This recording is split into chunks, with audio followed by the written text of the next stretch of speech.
हिंद। आज फिर से शुरू करते हैं ज्योग्राफी का चैप्टर 3। ठीक है, जो कि अपवाह क्षेत्र है, यानी इसमें हम लोग नदियों के बारे में पढ़ेंगे। ठीक है, तो चलते हैं, स्टार्ट करते हैं बिना समय को गवाए हुए। अपवाह शब्द एक क्षेत्र के नदी तंत्र की व्याख्या करता है। भारत के भौतिक मानचित्र को देखिए, आप पाएंगे कि विभिन्न दिशाओं से छोटी छोटी धाराएं आकर एक साथ मिल जाती है तथा एक मुख्य नदी का निर्माण करती है। अंततः इनका निकास किसी बड़े जलाशय जैसे झील या समुद्र या महासागर में होता है।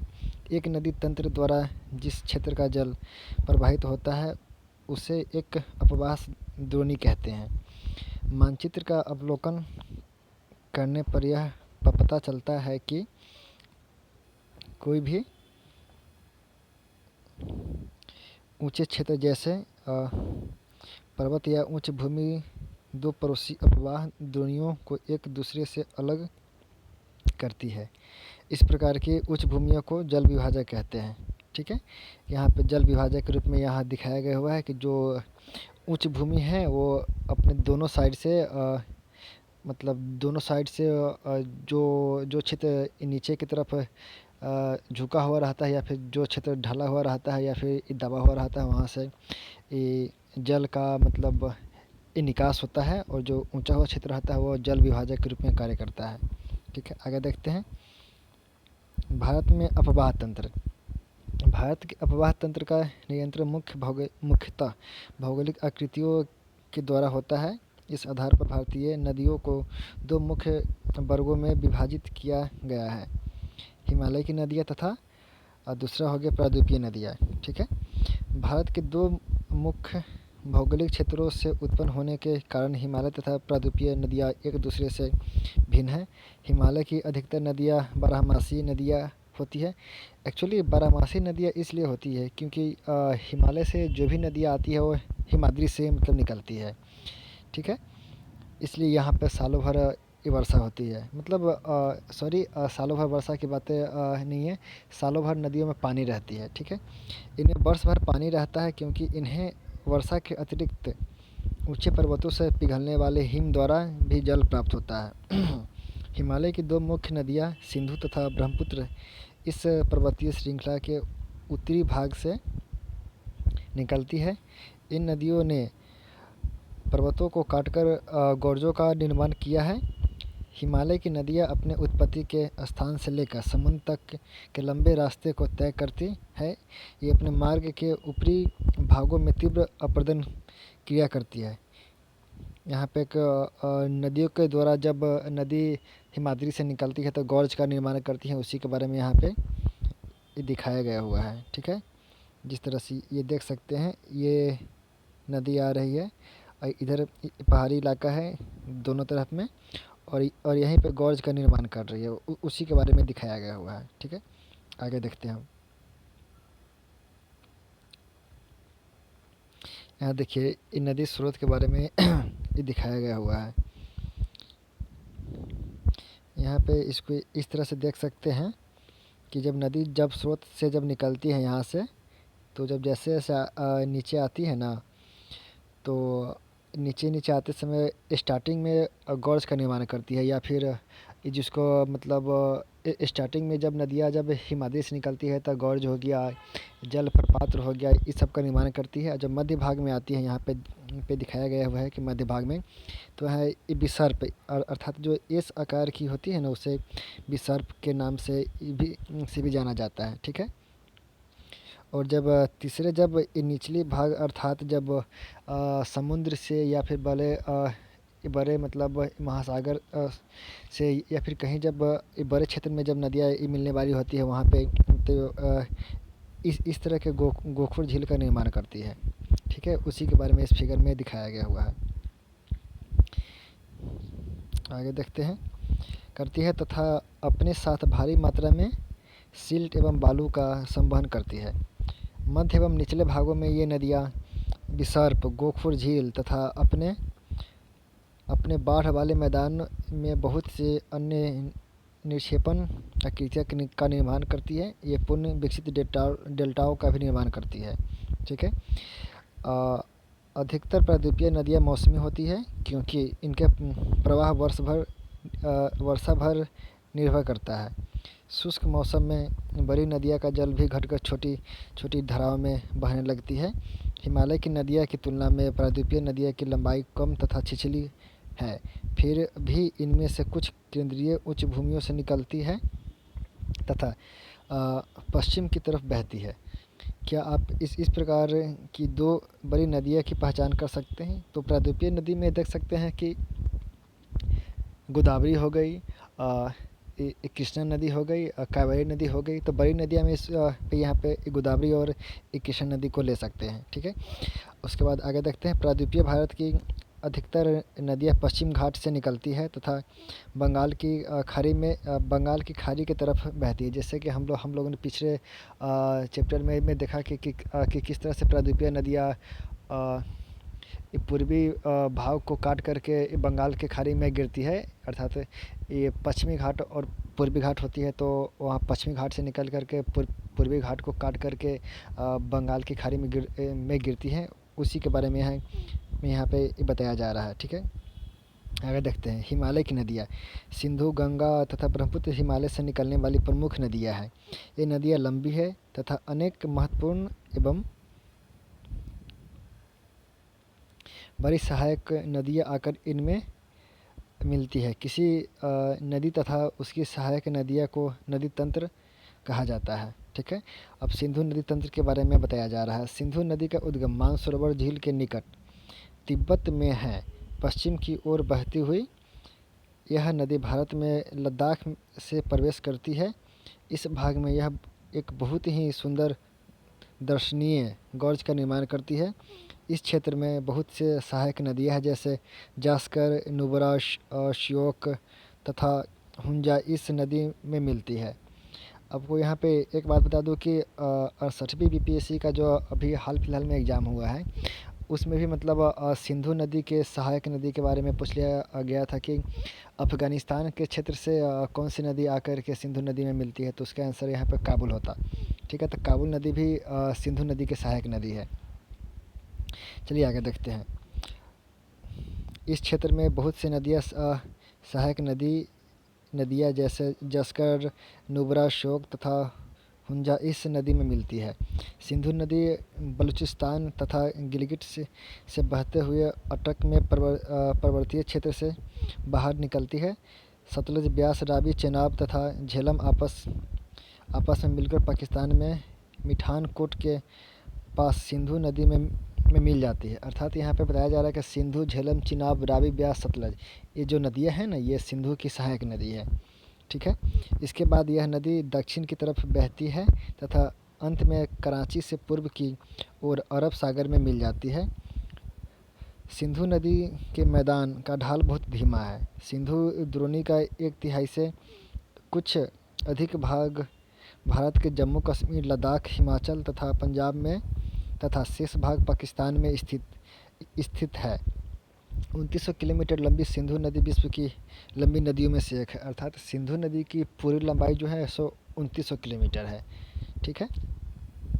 एक यहाँ पे एक सिंधु जल समझौता के बारे में बताया गया है, उसे भी देख लेते हैं। सिंधु जल समझौता संधि के अनुच्छेदों 1960 के अनुसार भारत इस नदी प्रक्रम के संपूर्ण जल का केवल 20% जल उपयोग कर सकता है। इस जल का उपयोग हम पंजाब, हरियाणा एवं राजस्थान के दक्षिण पश्चिम भागों में सिंचाई के लिए करते हैं। अर्थात 1960 में जब सिंधु जल समझौता हुआ था, तो उस समय क्या था कि जो सिंधु नदी की जो 6 नदियाँ मतलब 5 सहायक और एक सिंधु नदी, यानी सिंधु, झेलम, चिनाब, रावी, ब्यास, सतलज, तो जो नीचे से अर्थात और जो ऊपर से तीन नदियों को बांट करके किया गया हुआ है। तो जो नीचे से जो है नदियाँ 3 नदी, और जो ऊपर से है यानी सिंधु, झेलम, चिनाब, तो इस तीनों नदी की 80% जल का उपयोग पाकिस्तान करेगी और 20% जल का उपयोग भारत करेगी। लेकिन रावी, ब्यास, सतलज जो तीन नीचे वाली नदियाँ हैं, इसका 80% जल का इस्तेमाल भारत करेगी और 20% जल का इस्तेमाल पाकिस्तान करेगी। ठीक है, यहाँ पे टोटल दिया गया हुआ नहीं है। चलिए आगे देखते हैं। गंगा नदी तंत्र।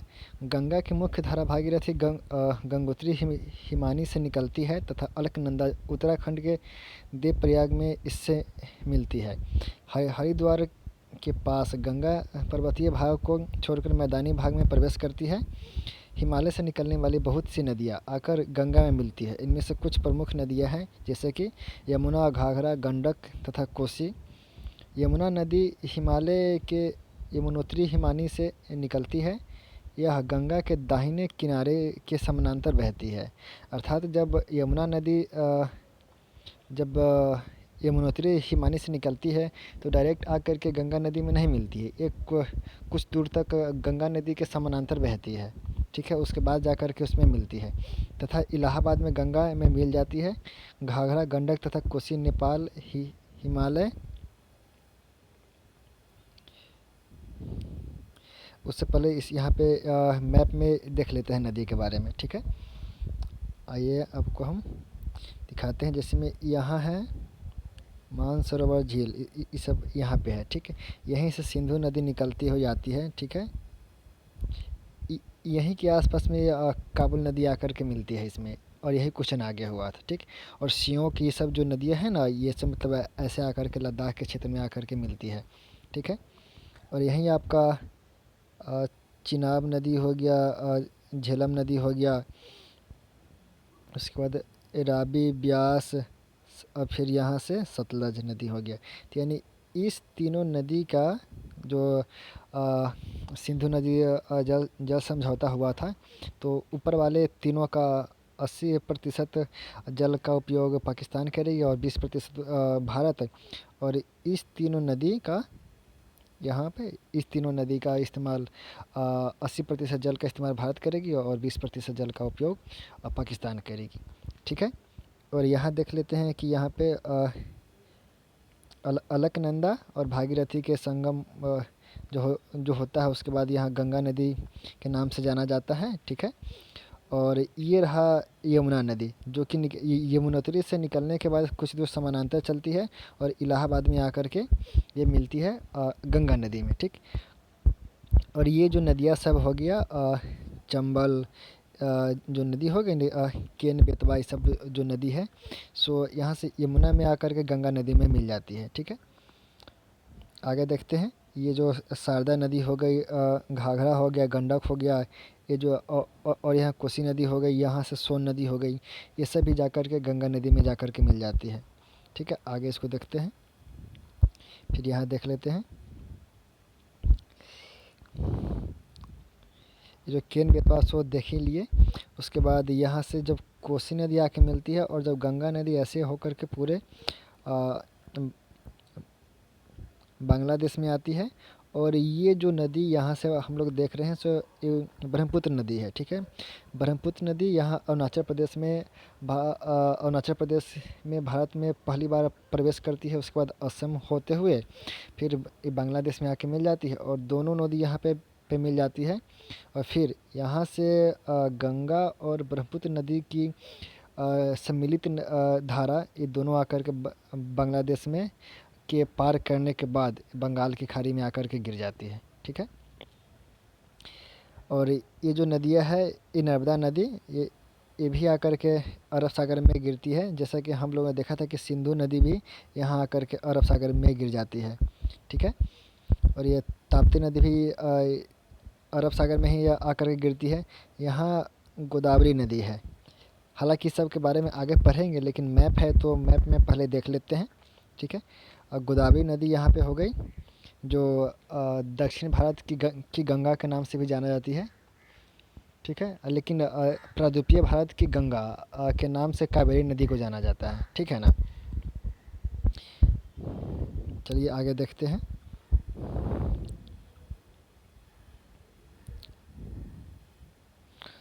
यहाँ पे एक मैप में दिखाया गया हुआ है कि देवप्रयाग में भागीरथी एवं अलकनंदा के संगम का जो है ना, उसी को गंगा नदी कहा जाता है। चलिए अब यहाँ से देख लेते हैं। इनके कारण प्रत्येक वर्ष उत्तर मैदान के कुछ हिस्से में बाढ़ आती है। जिससे बड़े पैमाने पर जान माल का नुकसान होता है। लेकिन ये वे नदियाँ हैं जो मिट्टी को उपजाऊ प्रदान कर कृषि योग्य भूमि बना देती है। प्रायद्वीपीय उच्च भूमि से आने वाले मुख्य सहायक नदियाँ चंबल, बेतवा तथा सोन है। ये अर्ध शुष्क क्षेत्रों से निकलती है। इनकी लंबाई कम तथा इनमें पानी की मात्रा भी कम होती है। ज्ञात कीजिए कि ये नदियाँ कैसे तथा कहाँ गंगा में मिलती है। तो हम लोग ने देखा है कि सोन नदी जो हो गया सो बिहार में बिहार के औरंगाबाद और रोहतास के साथ इस सीमा साझा करते हुए ये बिहार में प्रवेश करती है और बिहार में पटना में आकर के फिर ये गंगा नदी में मिल जाती है। ठीक है, चलिए आगे देखते हैं। बाएं तथा दाहिने किनारे की सहायक नदी के जल से परिपूर्ण होकर गंगा पूर्व की दिशा में पश्चिम बंगाल के फरक्का तक पहुंचती है। ठीक है, यह गंगा डेल्टा का सबसे उत्तरी बिंदु है। यह नदी दो भागों में बट जाती है। भागीरथी हुगली जो इसकी एक वितरिका है और दक्षिण की तरफ बहती है तथा डेल्टा के मैदान से होते हुए बंगाल की खाड़ी में मिल जाती है। ठीक है, आगे देख लेते हैं। मुख्य दक्षिण की ओर बहती हुई बांग्लादेश में प्रवेश करती है एवं ब्रह्मपुत्र नदी इससे आकर मिल जाती है। जैसा कि हम लोगों ने ऊपर देखा मैप में। अंतिम चरण में गंगा और ब्रह्मपुत्र समुद्र में विलीन होने से पहले मेघना के नाम से जाना जाती है। ठीक है, यानी जब ब्रह्मपुत्र नदी और जब गंगा नदी बांग्लादेश में प्रवेश करती है और जब दोनों जब मिलती है और जब वहाँ से आगे बहती है ना, तो वो मेघना के नाम से आगे बहती है और जा कर के बंगाल की खाड़ी में मिल जाती है। ठीक है, गंगा एवं ब्रह्मपुत्र के जल वाली यह बृहत नदी बंगाल के खाड़ी में मिल जाती है। ठीक है, इन नदियों के द्वारा बनाए गए डेल्टा को सुंदरबन डेल्टा के भी नाम से जाना जाता है। सुंदरबन डेल्टा जो विश्व का सबसे बड़ी नदी डेल्टा है। यहाँ पे मैंग्रोवन पाए जाते हैं, उसी के बारे में बताया गया हुआ है। ठीक है, यहाँ भी एक आगे पॉइंट करके दिए गए हुआ है कि सुंदरबन डेल्टा का नाम वहाँ पाए जाने वाले सुंदरी पादप से लिया गया हुआ है। ठीक, सुंदरबन डेल्टा विश्व का सबसे बड़ा एवं तेज़ी से वृद्धि करने वाला डेल्टा है। यहाँ रॉयल बंगाल टाइगर भी पाए जाते हैं। ठीक, आगे बढ़ते हैं। गंगा की लंबाई 2500 किलोमीटर से अधिक है, जो कि चित्र में दिखाया गया हुआ था। गंगा का अपाह तंत्र को पहचान सकते हैं इस सब ऐसे ही मतलब क्वेश्चन मार्क जो लघुत्तरीय या फिर दीर्घोत्तरीय जो क्वेश्चन आता है उसके बारे में बताया गया हुआ है। अम्बाला नगर सिंधु तथा गंगा नदी तंत्रों के बीच जल विभाजक पर स्थित है। अम्बाला से सुंदरबन तक मैदान की लंबाई लगभग 1800 किलोमीटर है, परंतु इसके ढाल में गिरावट मुश्किल से 300 मीटर है। दूसरे शब्दों में प्रति 6 किलोमीटर की दूरी पर ढाल में गिरावट केवल 1 मीटर है। इसलिए इन नदियों में अनेक बड़े बड़े विसर्प बन जाते हैं। अब ब्रह्मपुत्र नदी के बारे में बताया गया हुआ है। ब्रह्मपुत्र नदी तिब्बत के मानसरोवर झील के पूर्व तथा सिंधु एवं सतलज के स्रोतों के काफ़ी नज़दीक से निकलती है। यानी यहाँ पे बताया जा रहा है कि लगभग सिंधु नदी और सतलज नदी और जो ब्रह्मपुत्र नदी है ना, इस तीनों का उद्गमन लगभग एक ही पहाड़ी जो हिमनद है मानसरोवर झील के आसपास मतलब से ही तीनों का उद्गमन किया गया हो, मतलब उद्गमन हुआ है, उसी के बारे में बताया गया हुआ है। आगे देखते हैं। इसकी लंबाई सिंधु से कुछ अधिक है, परंतु इसका अधिकतर मार्ग भारत से बाहर स्थित है तथा यह हिमालय के समानांतर पूर्व की ओर बहती है। नामचा बारवा शिखर जो कि अरुणाचल प्रदेश में है के पास पहुंचकर यह अंग्रेजी की यू अक्षर जैसी मोर बनाकर भारत के अरुणाचल प्रदेश में गोर्ज के माध्यम से प्रवेश करती है। यहाँ इसे दिहांग के नाम से जाना जाता है। अर्थात जब अरुणाचल प्रदेश में जब प्रवेश करती है तो अरुणाचल प्रदेश में ब्रह्मपुत्र नदी को दिहांग के नाम से भी जाना जाता है तथा दिबांग, लोहित, केनुला एवं दूसरी सहायक नदियाँ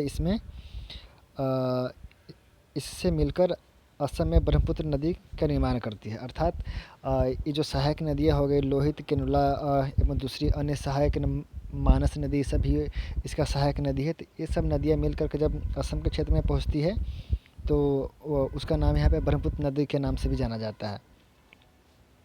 ठीक है। और ये यहाँ पे एक पॉइंट दिया गया हुआ है कि ब्रह्मपुत्र को तिब्बत में सांगपो एवं बांग्लादेश में जमुना कहा जाता है।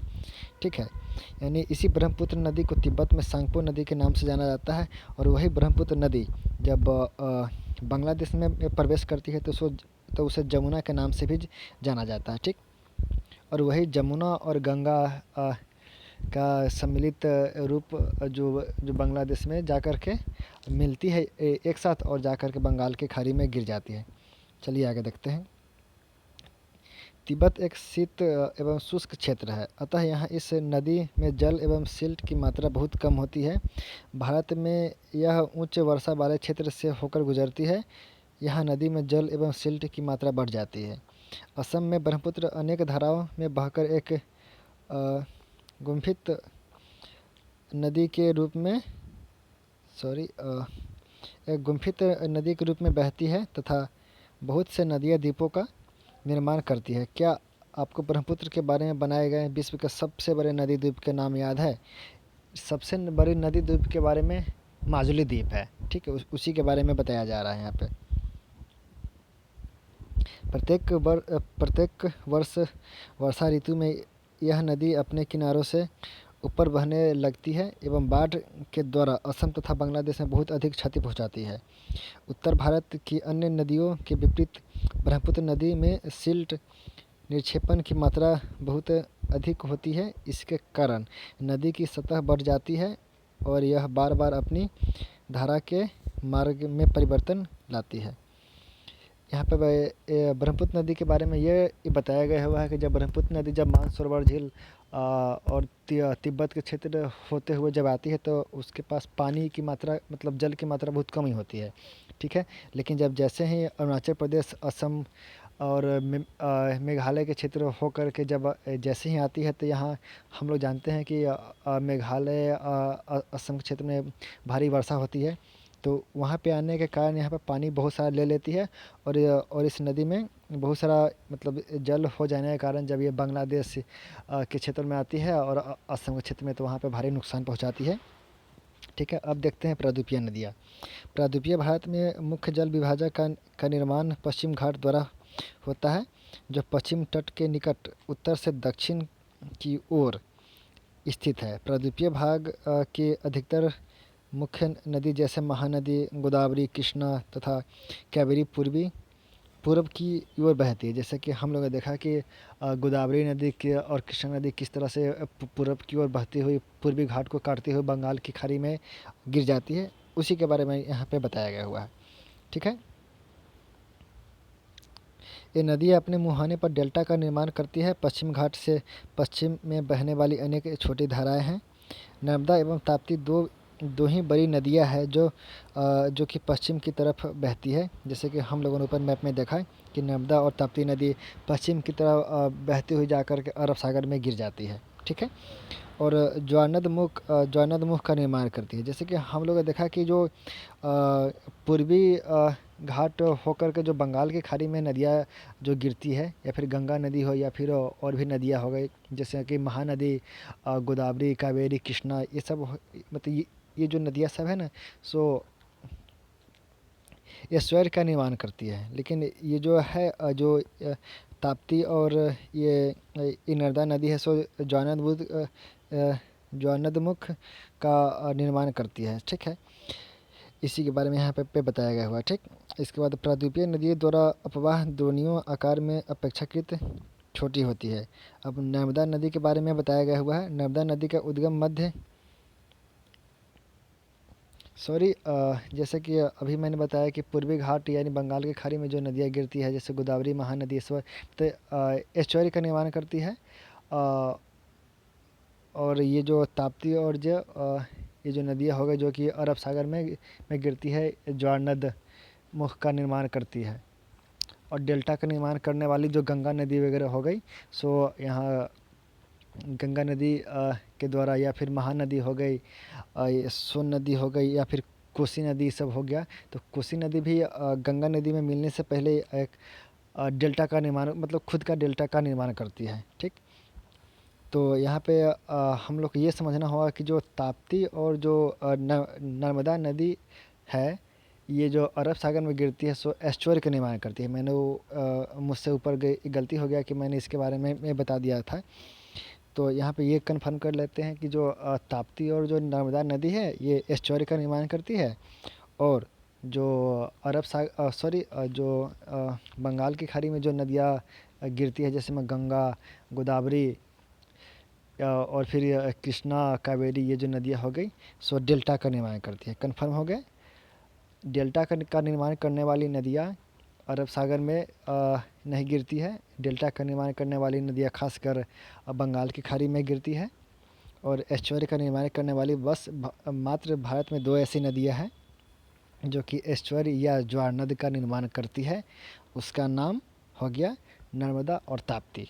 ठीक है, आगे देखते हैं नर्मदा द्रोणी के बारे में, अर्थात नर्मदा नदी के बारे में बताया गया हुआ है। नर्मदा का उद्गम मध्य प्रदेश में अमरकंटक पहाड़ी के निकट है। यह पश्चिम की ओर एक भ्रंश घाटी में बहती है। समुद्र तक पहुंचने के क्रम में यह नदी बहुत से दर्शनीय स्थलों का निर्माण करती है। जबलपुर के निकट संगमरमर के सैलों में यह नदी गहरे गौर्ज से बहती है तथा जहाँ यह नदी तीव्र ढाल से गिरती है वहाँ धुआंधार जलप्रपात का निर्माण करती है। ठीक है, यानी जब नर्मदा नदी जब अमरकंटक पहाड़ी से निकल के आगे बहती है तो वो आगे जाने के बाद एक धुआंधार जलप्रपात का निर्माण करती है, उसी के बारे में बताया गया हुआ है। चलिए आगे देखते हैं। नर्मदा की भी सहायक नदियाँ बहुत छोटी हैं। इनमें से अधिकतर समकोण पर मुख्य धारा से मिलती है। नर्मदा द्रोणी मध्य प्रदेश तथा गुजरात के कुछ भागों में विस्तृत है। ठीक है, उसके बारे में एक पॉइंट दिया गया हुआ है। नर्मदा नदी के संरक्षण के लिए मध्य प्रदेश सरकार द्वारा नमामि देवी नर्मदे नाम की एक योजना प्रारंभ की गई है।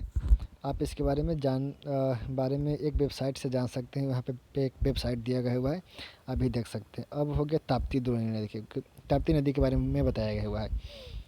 ताप्ती का उद्गम मध्य प्रदेश के बैतूल जिले में सतपुरा की श्रृंखलाओं में है। यह भी नर्मदा के समानांतर एक भ्रंश घाटी में बहती है, लेकिन इसकी लंबाई बहुत कम है। इसकी द्रोणी मध्य प्रदेश, गुजरात तथा महाराष्ट्र राज्य में है। अरब सागर तथा पश्चिम घाट के बीच का तटीय मैदान बहुत अधिक संकीर्ण है, इसलिए तटीय नदियों की लंबाई बहुत कम है। पश्चिम की ओर बहने वाली मुख्य नदियाँ साबरमती, माही, भारतपुजा तथा पेरियार है। उन राज्यों के नाम के बारे में पूछ रहा है कि जहाँ पे नदियाँ बहती है। ठीक है, तो जैसे ऊपर बताया गया हुआ है कि मध्य प्रदेश से निकलती है, फिर महाराष्ट्र, गुजरात होकर के अरब सागर में गिर जाती है। ठीक है, अब गोदावरी नदी के बारे में बताया गया हुआ है। गोदावरी सबसे बड़ी प्रायद्वीपीय नदी है। यह महाराष्ट्र के नासिक जिले में पश्चिम घाट के ढालों से निकलती है। यहाँ त्र्यंबकम की पहाड़ी से गोदावरी नदी निकलती है, जिसका चर्चा यहाँ पे नहीं किया गया हुआ है। ठीक है, इसकी लंबाई लगभग 1500 किलोमीटर है। यह बहकर बंगाल की खाड़ी में गिरती है। प्रायद्वीपीय नदियों में इसका अपवाह तंत्र सबसे बड़ा है। इसकी द्रोणी महाराष्ट्र नदी द्रोणी का लगभग 50% भाग है। मध्य प्रदेश, ओडिशा तथा आंध्र प्रदेश में स्थित है। गोदावरी में अनेक सहायक नदियाँ मिलती है, जैसे पूर्णा, वर्धा, प्राणहिता, मांजरा, बेनगंगा तथा पेनगंगा। इनमें से अंतिम तीनों ये थोड़ा सा डिस्टर्ब हो जा रहा है, इसके लिए सॉरी। इनमें से अंतिम तीनों सहायक नदियाँ बहुत बड़ी है। बड़े आकार और विस्तार के कारण इसे दक्षिण गंगा के नाम से भी जाना जाता है। इस बात को याद रखेंगे कि प्रायद्वीपीय भारत के गंगा कावेरी नदी को कहा जाता है, लेकिन इसका अपवाह क्षेत्र चौड़ा होने के कारण इसे दक्षिण गंगा के नाम से भी जाना जाता है। ठीक है, अब आते हैं महानदी द्रोणी। तो महानदी का उद्गम छत्तीसगढ़ की उच्च भूमि से है तथा यह उड़ीसा से बहते हुए बंगाल की खाड़ी में मिल जाती है। इस नदी की लंबाई 860 किलोमीटर है। इसकी अपवाह द्रोणी महाराष्ट्र, छत्तीसगढ़, झारखंड तथा उड़ीसा में है।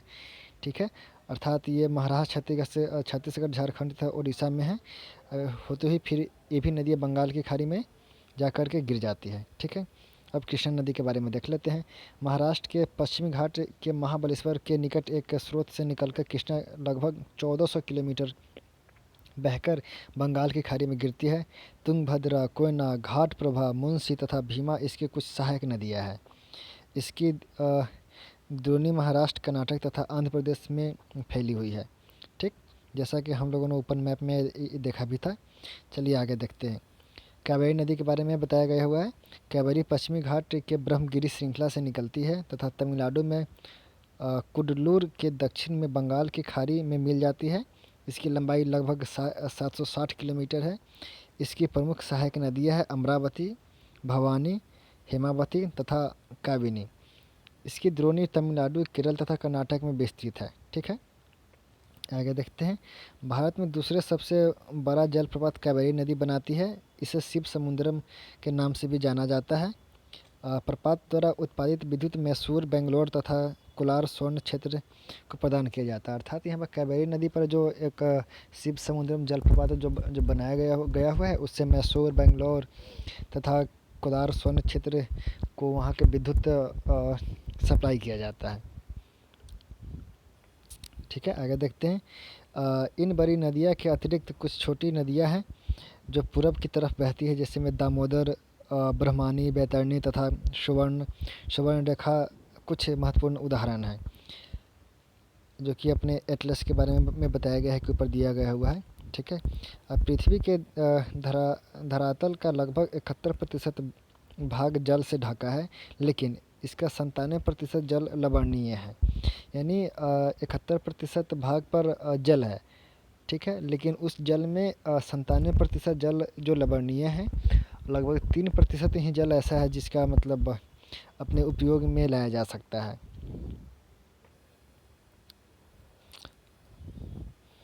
आगे देखते हैं झील के बारे में। ठीक, कश्मीर घाटी तथा प्रसिद्ध डल झील, नाव वाले घरों तथा शिकारा से तो आप परिचित ही होंगे, जो प्रत्येक वर्ष हजारों पर्यटकों को आकर्षित करते हैं।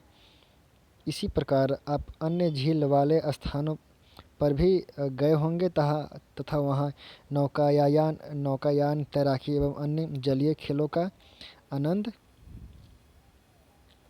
लिया होगा। कल्पना कीजिए कि अगर कश्मीर, नैनीताल एवं दूसरे पर्यटन स्थलों पर झीलें नहीं होती तब क्या होता। तब क्या वे उतना ही आकर्षित करते जितना कि आज करते हैं। क्या आपने कभी यह जानने की कोशिश की कि इन पर्यटकों को आकर्षित करने के लिए किसी स्थान पर झीलों का क्या महत्व है।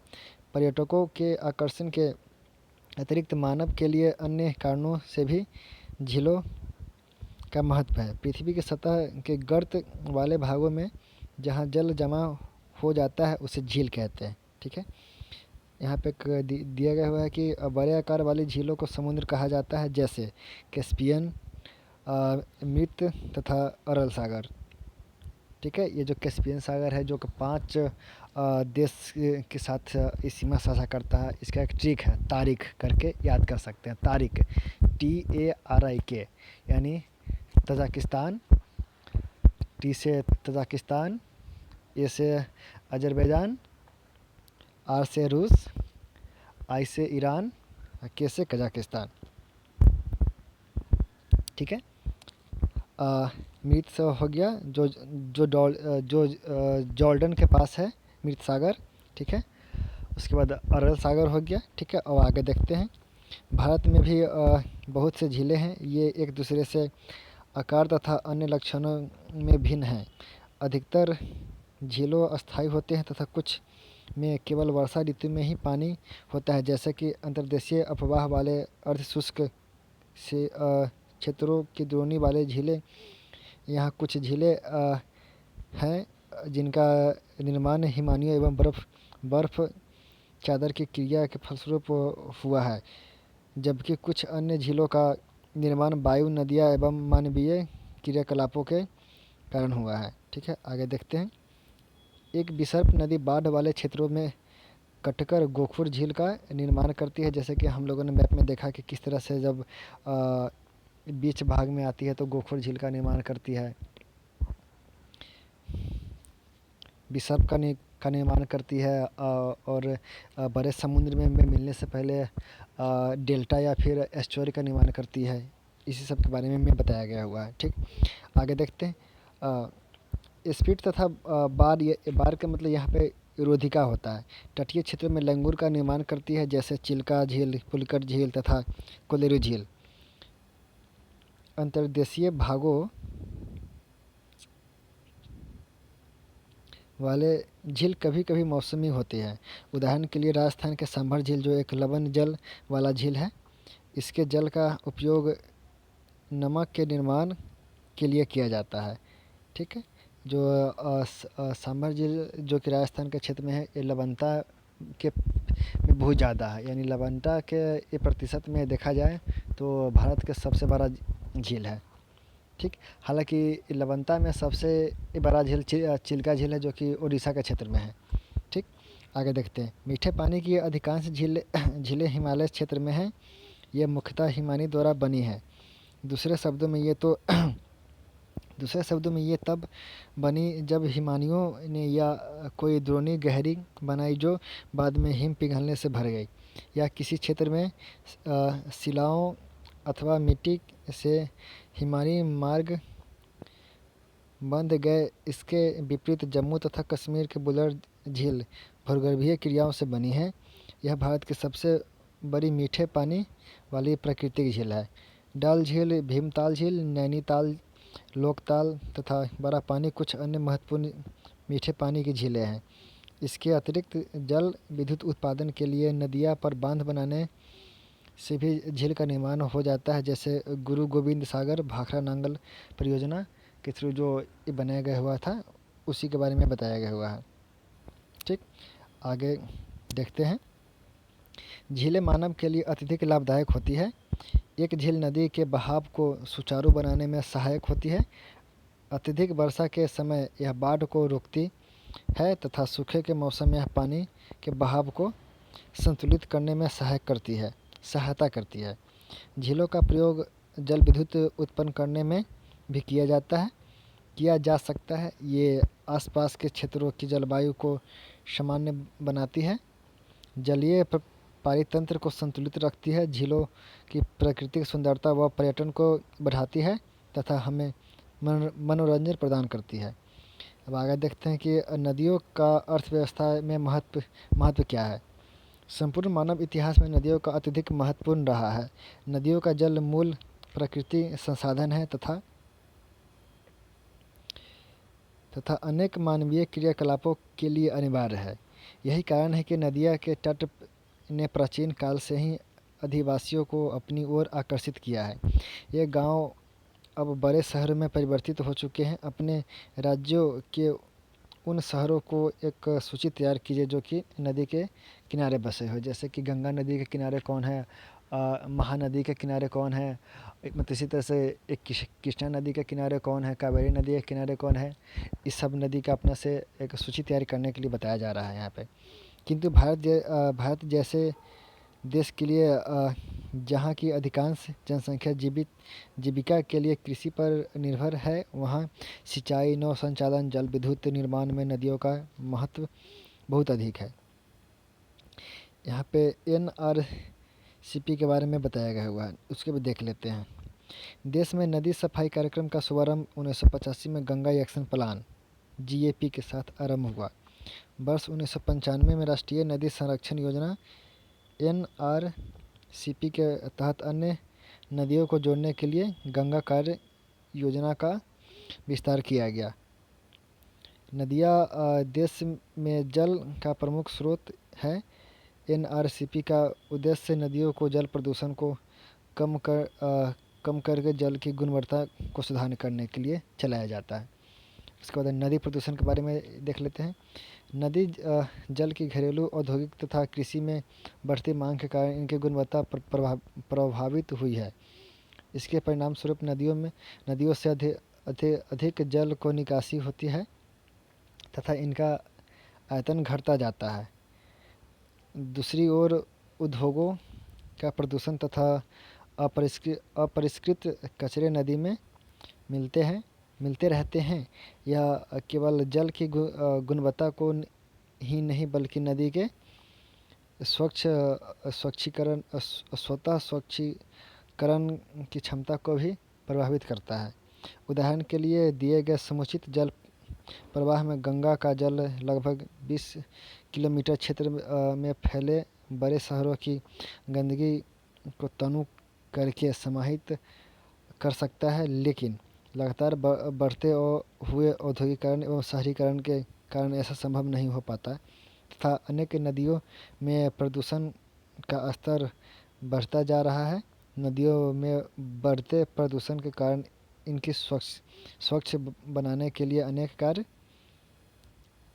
योजना लागू की गई है। क्या आप अपने सभी ऐसे कार्य योजना के बारे में सुना है? जैसे में देख सकते हैं कि गंगा नदी स्वच्छता अभियान जो चलाया जा रहा है, इसी सब के बारे में। चलिए आगे देखते हैं कि नदी के प्रदूषण जल से हमारा स्वास्थ्य किस प्रकार प्रभावित होता है। बिना स्वच्छ जल का मानव जीवन इस विषय पर विचार करें अपना। ये इस तरह से ये चैप्टर कंप्लीट हुआ। यहाँ पर कुछ ऑब्जेक्टिव क्वेश्चन है, उसे भी देख लेते हैं। बुदर झील निम्नलिखित में से किस राज्य में स्थित है? जैसा ये क्वेश्चन है, इसका क्वेश्चन का आंसर आप लोग कमेंट बॉक्स में ज़रूर देंगे। उसके बाद मैं क्वेश्चन एक बार पढ़ देता हूँ। बुदर झील निम्नलिखित में से किस नदी में स्थित है? नर्मदा नदी का उद्गम कहाँ से है? निम्नलिखित में से कौन सा लवणीय जल वाली झील है? निम्नलिखित में से कौन सी नदी प्रायद्वीपीय भारत की सबसे बड़ी नदियाँ है? उसके बाद निम्नलिखित नदियों में से कौन सी नदी भ्रंश घाटी से होकर बहती है? ये टोटल हो गए। तीसरा चैप्टर कंप्लीट हुआ, ठीक है। और आगे हम लोग देखेंगे फिर चौथा चैप्टर, ठीक। आप लोग को अगर मेरा प्रयास अच्छा लग रहा है तो आप लोग सपोर्ट ज़रूर करें, ठीक है। फिर मिलते हैं अगले वीडियो में। अभी के लिए इतना ही। नमस्कार।